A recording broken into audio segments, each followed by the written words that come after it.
The Sermon on the Mount by Joachim Jeremias, Professor of the New Testament in the University of Göttingen. Lecture delivered before the University of London, March 7, 1961.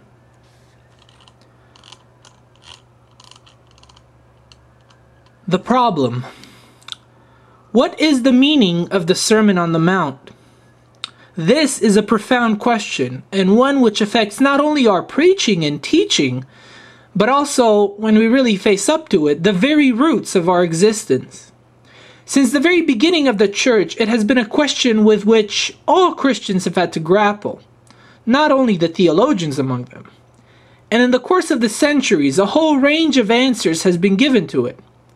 In what follows, I propose to indicate and discuss the three most important of these answers. The first answer to the question of the meaning of the Sermon on the Mount is given by what we may call the perfectionist conception. This says, in the Sermon on the Mount, Jesus tells his disciples what he requires of them. He unfolds for them the will of God as this should determine their way of life. One only needs to consider the 6 antitheses in which the old and the new conceptions of the will of God are contrasted with each other. You have heard, but I say unto you. Here, one clear instruction is followed by another, and so it continues in chapter 6 and further in chapter 7. From this conception, however, one thing follows, and it is to the merit of Hans Windisch, the late professor of New Testament at Halle, that he drew this consequence with ruthless honesty in his book, The Meaning of the Sermon on the Mount. If this is right, that Jesus gives simple commandments in the Sermon on the Mount, and if he expects his disciples to keep them, then we must ask, is this not legalistic thinking? Is this not ethical perfectionism? Windisch answers, yes, it is so. Let us be honest. Let us free ourselves once and for all from that idealistic and Paulinizing exegesis. We must admit that the ethic of the Sermon on the Mount is every bit as much an obedience ethic as is the ethic of the Old Testament. Nothing is said in the sermon about the inability of man to do the good, nor is there anything to be read here of the office of Jesus as mediator or of the redemption through his blood. What stands in the Sermon on the Mount is, from the point of view of Paul, Luther, or Calvin, complete heresy. For this is perfectionism. This is righteousness by works. This is law and not gospel. The Sermon on the Mount, this is the conclusion to which Windisch comes, stands fully in the context of the Old Testament and of Judaism. For this is what the Old Testament tirelessly repeats: obey, then you will live. In exactly the same way, the central theme of the theology of Judaism at the time of Christ was the inexorable nature of the law of God. In the Talmud, we can read, admittedly side by side with a great deal of casuistry, the same condemnation of lust, of hate, of vengeance that is to be found in the Sermon on the Mount. Also, in the Talmud, we find the golden rule of Matthew 7:12.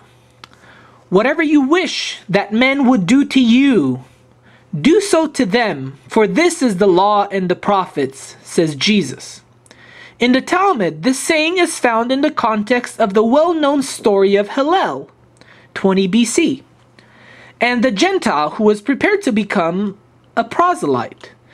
The Gentile had gone first to Shammai, Hillel's contemporary and rival, and demanded of him that he should teach him the whole law in the time in which he could stand on one leg. Shammai, who was a carpenter, had taken his yardstick and driven him out. Now he came to Hillel with his demand, and Hillel answered him, "Yes, I can do it.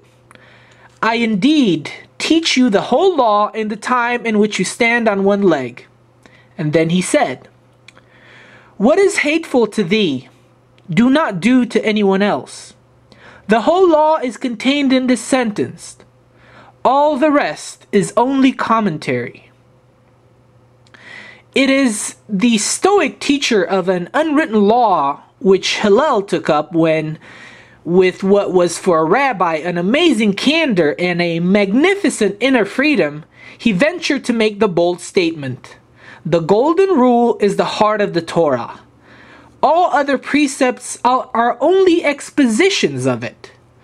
Similarly, in Matthew 7:12, we find the golden rule with the addition, where is it?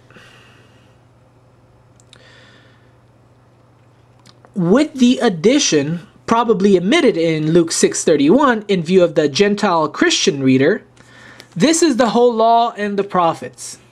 To be sure, the golden rule is given by Jesus in a positive form, and by Hillel in a negative one. That is a great difference. Hillel says, you shall not do harm to your neighbor. But with Jesus, it is a case of the love which you yourself would experience, you should show to your neighbor. To give love is far more than to refrain from harming. Despite the significant difference, a relationship between Jesus and Hillel here is very probable. Must we not then go on to say what Jesus teaches in the Sermon on the Mount is every bit as much perfectionist legalism as is the teaching of Hillel? I am afraid that the conception which Windisch represents is by and large the most widely accepted conception of the Sermon on the Mount in contemporary thought, represented, for example, in some such statement as, here Jesus is making most extreme demands, although he knows that nobody can completely fulfill them. But he hopes to bring men to the point where they exert themselves seriously in an attempt to attain a part of them. What are we to say concerning this first conception? Well, there is a real element of validity in it. The Sermon on the Mount is certainly concerned with the will of God, and we find in it concrete, hard, and fast demands. Jesus says what he really expects from his disciples. Everyone then who hears these words of mine and does them is like a wise man. Matthew 7:24. It is also quite valid to say that Jesus is firmly rooted in his own time, or rather that both Jesus and late Judaism are firmly rooted in the Old Testament. We may not lightly ignore the common ground between Jesus and the Judaism of his day, as can happen if we content ourselves with a caricature of that Judaism, but there are nonetheless differences. Great differences between the demands of Jesus and the ethic of late Judaism. I would indicate 4 such differences. 1.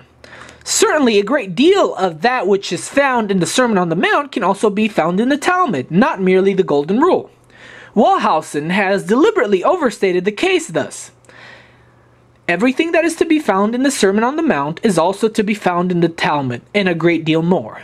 That is exactly the case, that in the Talmud a great deal more is to be found, and that one must seek the grain among a great deal of chaff, the scanty golden grain that may be compared with the words on the Sermon on the Mount. 2. The comparison between the Sermon on the Mount and the Talmud also reveals that, significantly, it is the decisive sayings in the sermon for which there are no parallels in the Talmud. One seeks there in vain for parallels to the blessing of the poor, the forbidding of divorce, the turning of the cheek, the pregnant love your enemies, the joy of repentance, and many others. 3. It is much more the case that the Sermon on the Mount as a whole, and especially Matthew 5 and 6, stands in conscious and decisive contrast to rabbinical Pharisaic piety.